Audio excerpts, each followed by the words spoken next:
मनहरा खेता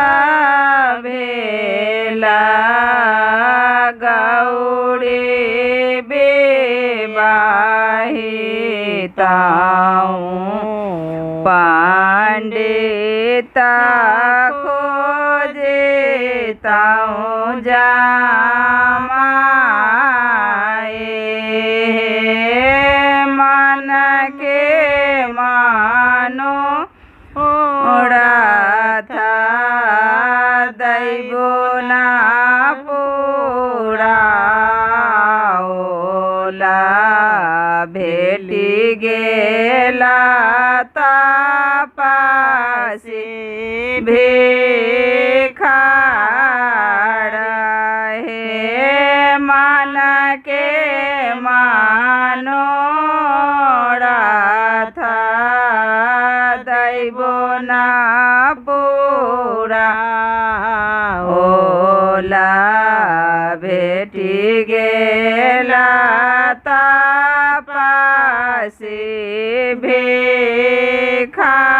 भिखारी आहे काटबा कराची में बांधबा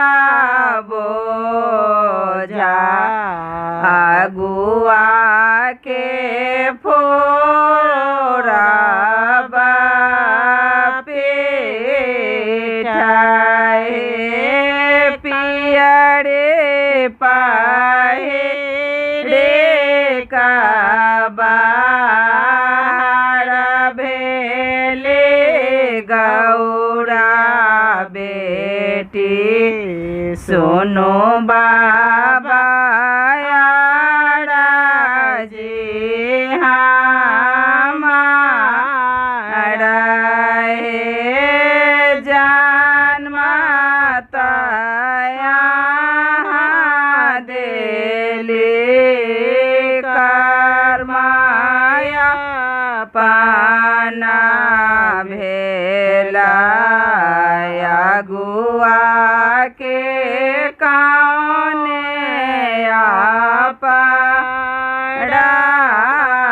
दहे यहाँ लेखे आओ बाबा तपसी भिखारिया मोड़ो लेखे से